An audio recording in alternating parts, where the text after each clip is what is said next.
Bonjour Eric. Bonjour Ayoub. Comment ça va? Ça va très bien. En forme. Du coup, aujourd'hui, on est en direct de Phuket, du Mastermind Enfin Ligne 2023. Du coup, je suis accompagné de Eric. Alors Eric, est-ce que tu peux te présenter en quelques mots au public? Ouais. Alors Eric, 55 ans, marié, père d'une petite fille de 7 ans.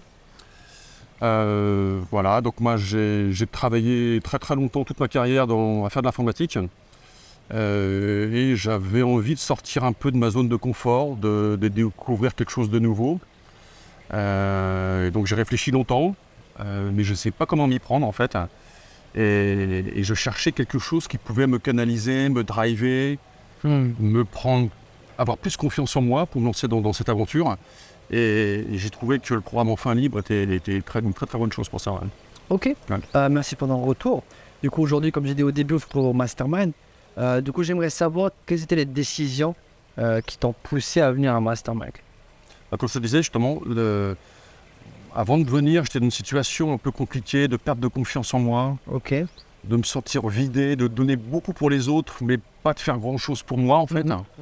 Et là, je prends ce moment, cette formation pour me remplir, pour acquérir de la connaissance.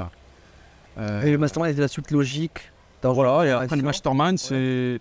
j'aimais bien cette notion de famille. Voilà, je me suis dit, je vais aller voir la famille, quoi. Magnifique. Voilà. Ok, du coup, là, ici, tu as pu rencontrer les membres Enfin Libre aussi, qui ont assisté des amis, des connaissances, voilà, ça va être un réseau qu'on va développer. On verra comment ça deviendra, mais chacun y trouvera son intérêt, j'espère. Ok, intéressant parce que tu as dit le mot réseau.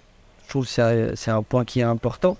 Du coup, le Mastermind te permet de créer ce genre de réseau-là, d'entrepreneurs qui en ont la même ambition que toi, ou aussi rencontrer des coachs, comme tu as dit, qui ont de l'expérience, qui peuvent te driver. Du coup, comment tu juges l'importance d'avoir un réseau? Je pense que ça permet de se responsabiliser soi-même et aussi par rapport aux autres, de se donner chacun des objectifs, d'échanger nos objectifs et aussi de suivre les objectifs des autres pour voir si on atteint nos propres objectifs et puis aussi voir les objectifs des autres, s'ils arrivent à les atteindre. Je pense que c'est une bonne émulsion en fait. Voilà, on évolue en tant que groupe. Ça marche. Et je pense que c'est très motivant. Effectivement. Ouais. Pour moi, c'est l'un des buts principaux du Mastermind, c'est de rencontrer des gens qui ont la même ambition que toi, la même motivation, comme tu as dit, pour s'entraider, pour bosser ensemble et aller en avant. Du coup, ok, nickel. Du coup, alors, on arrive presque à la fin de ce Mastermind-là. Du coup, comment tu peux juger ton expérience actuelle dans ce Mastermind? Alors, je dois dire honnêtement que j'ai eu des hauts et des bas. J'ai mis le paquet pour avancer le plus rapidement possible, le mieux possible avant de venir dans la formation et dans la préparation de mes fiches produits. Et l'objectif, c'était en fait d'arriver ici et de faire un lancement. Je le ferai pas malheureusement, je le ferai pas, mais je me dis que c'est mieux reculer pour mieux sauter.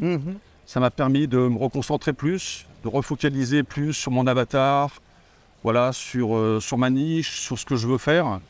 Et je me dis que finalement, peut-être de faire ce lancement que j'aurais voulu faire, peut-être que ça aurait été trop tôt. Et bon, on ne peut jamais savoir ce qui va se passer à l'avance, si ça aurait été un échec ou pas, mais je me sens prêt maintenant, je me sens plus préparé à faire ce lancement. Intéressant. Du coup, alors maintenant, tu as de nouveaux objectifs, j'imagine. Du coup, quels sont les nouveaux objectifs que tu as pu... Lancer mon premier produit. Ok. Donc j'espère le faire la semaine prochaine, avec que je repars d'ici. Et moyen long terme peut-être, est-ce que tu as une petite vision plus claire? Oui, continuer la formation, terminer la formation, aller jusqu'au bout, acquérir le maximum de compétences. Et puis après, en termes de retour, en termes de chiffre d'affaires, moi, mon objectif, j'espère faire les 5000 d'ici 3 mois. Quoi. Ok, nickel, ça marche. Du coup, voilà, maintenant tu as des nouveaux objectifs, tu sais où tu vas, etc. Est-ce que tu te sens plus confiant maintenant peut-être? Absolument, oui. Okay. Tout à fait.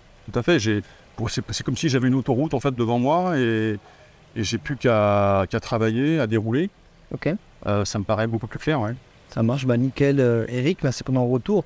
Du coup, est-ce que tu aurais peut-être un dernier mot à partager aux personnes qui vont voir cette interview-là? Qu'est-ce que tu leur dirais pour les motiver, pour les impacter?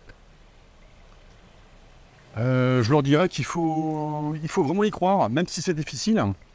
Il faut toujours essayer de se pousser et repousser ses limites. Même si on pense qu'on ne va pas les atteindre, il faut y aller étape par étape. Il ne faut pas voir trop gros, mais vraiment y aller étape par étape. et se féliciter lorsqu'on arrive à faire quelque chose, même si c'est des petites choses. C'est important de se féliciter soi-même et de passer à l'étape suivante. Nickel. Voilà. Bah voilà les amis, j'espère que vous avez aimé cette interview-là avec Eric, membre du Mastermind Enfants Libres. Je vous souhaite une très bonne journée, à très bientôt les amis. Au revoir Eric. Au revoir.